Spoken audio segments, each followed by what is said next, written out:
یہ مزارات سے فیض حاصل کرنا ایک ہوتا ہے اصلاح ہونا اور ایک ہوتا ہے فیض حاصل کرنا۔ تو مرید مزارات سے فیض حاصل کرنے کے قابل اس وقت ہوتا ہے جب اس کی روحانی اور باطنی اصلاح ایک بہت بڑے درجے تک ہو چکی ہو، دوسرے لفظوں میں اس کو فنائے قلبی کا مقام حاصل ہو چکا ہو۔ تو اس لیے یہ ہر کس و ناقص کا نہیں یہ کام ہوتا کہ وہ مطلب مزارات سے جا کے فیض حاصل کرنا شروع کر دے۔ باقی جو انسان کی جو ہوتی ہے نا اصلاح، یعنی اصلاح کا مطلب یہ ہے کہ انسان کا جو نفس امارہ ہے یہ مطمئنہ بن جائے، اور انسان کا جو قلب ہے یہ قدورتوں سے، ظلمتوں اور نجاستوں سے پاک اور صاف ہو جائے،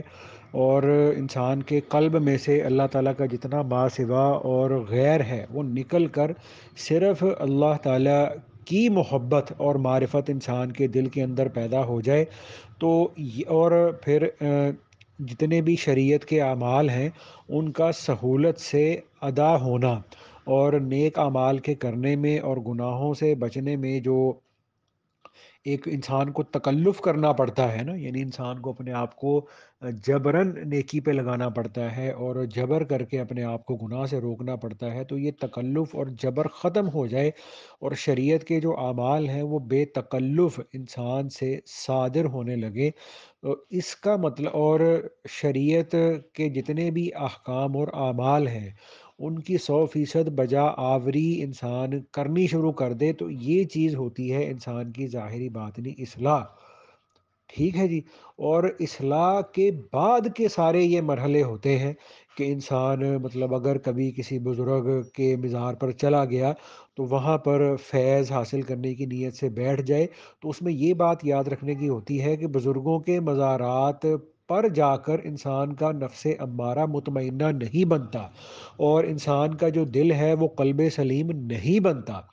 تو انسان کو اپنی اصلاح کے لیے کسی زندہ شیخ سے بیعت ہونا پڑتا ہے، اور زندہ شیخ سے بیعت ہونے کے بعد جب اس کو ایک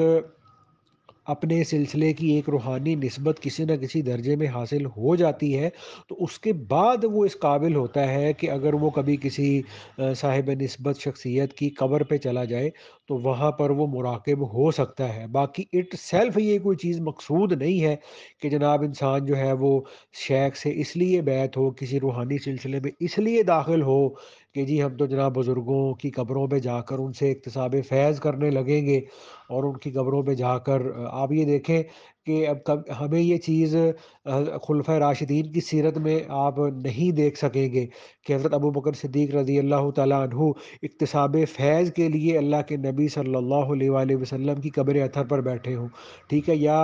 اور جتنے بھی صحابہ تھے وہ بعد میں خلفۂ راشدین کی قبروں میں سے کسی کی قبر پہ جا کے اکتساب فیض کے لیے بیٹھے ہوئے ہوں، تو یہ چیزیں کوئی شریعت نہیں ہوتی، تو یہ ایک الگ چیز ہوتی ہے۔ اور جب تک انسان کی ظاہری باطنی روحانی اصلاح نہیں ہوتی، اس کا نفس مطمئنہ نہیں بنتا، اس کے نفس کی امارگی اور سرکشی ختم نہیں ہوتی، اس وقت تک تو انسان مستقل خطرے میں ہی ہے کہ انسان کسی بزرگ کی قبر پہ جا کے بیٹھ گیا اور اپنی طرف سے اس نے مراقبے کی نیت کر لی، ٹھیک ہے، اور ابھی اس کا جو آئینہ دل ہے وہ پاک اور صاف نہیں ہوا، اور اس کے دل کے اندر لوح محفوظ کے علوم اور انوارات کو اخذ کرنے کی اور حاصل کرنے کی اس کے اندر قوت اور نورانیت نہیں پیدا ہوئی، تو یہ اگر اس بزرگ کی قبر پہ جا کے بھلے وہ اپنے وقت کے قطب وقت ہی ہوں، تو یہ جب ان کی قبروں پہ جا کے بیٹھ گیا تو اس کا تو دل ہی ناپاک ہے، اس کا تو ابھی نفس ہی امارگی کی حالت میں ہے، تو اس کو کیا وہاں سے نورانیت اور فیض حاصل ہوگا؟ اور جب تک اس کو اس چیز کی تمیز نہیں ہے کہ میں جو کسی کی قبر پر بیٹھا ہوا کسی سے مراقبہ کر رہا ہوں، تو اس مراقبے کی حالت میں وہ صاحب قبر میرے ساتھ مخاطب ہے یا کہیں کوئی جنات یا شیاطین تو نہیں میرے ساتھ مخاطب ہو گئے؟ اب میرے پاس اس چیز کی تو تمیز کوئی نہیں ہے، اور میں نے یہ پڑھ لیا، یہ سن لیا کتابوں کے اندر پڑھ کے جو ہے میں نے دیکھا کہ جی وہ فلاں حضرات تھے، بزرگ تھے، وہ فلاں بزرگوں کی قبروں پر اکتساب فیض کے لیے جایا کرتے تھے، تو میں بھی وہاں جا کے بیٹھ گیا، تو اب میں اس آواز کو ان بزرگوں کی آواز سمجھ رہا ہوں، جبکہ اصل میں وہ شیاطین اور جنات ہوں، اور ایسا ہوتا ہے اور کئی دفعہ ایسا ہوا۔ تو اس لیے ان چیزوں کو نا انسان کو اپنا جو ہے نا وہ ایم نہیں بنانا چاہیے، آبجیکٹیو نہیں بنانا چاہیے۔ تو اسی وجہ سے جو ہے نا جو مطلب جب انسان بہت زیادہ ہم نے تصوف اور سلوک کے نام پر ان چیزوں کو تصوف اور سلوک کی پریکٹسز کے اندر ہم نے انٹر کر کے ان چیزوں کو تصوف و سلوک کا حصہ بنا دیا، جس وجہ سے پھر جو غیر لوگ تھے، جو تصوف کے صوفیاء کے مخالف لوگ تھے، ان کو پھر ہمارے اوپر نا ان چیزوں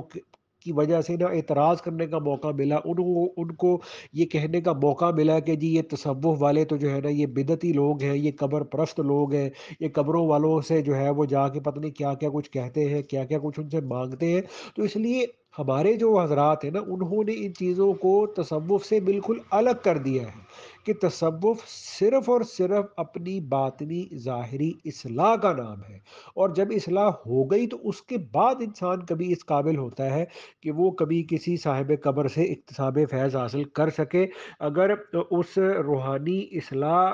کے پہلے پہلے اگر انسان اس طرح کے جو ہے نا وہ چکروں میں پڑ جائے، تو اکثر دفعہ اس بات کا خطرہ رہتا ہے کہ انسان کہیں شیاطین اور جنات کے ہتھے چڑھ کر انسان کہیں گمراہ نہ ہو جائے۔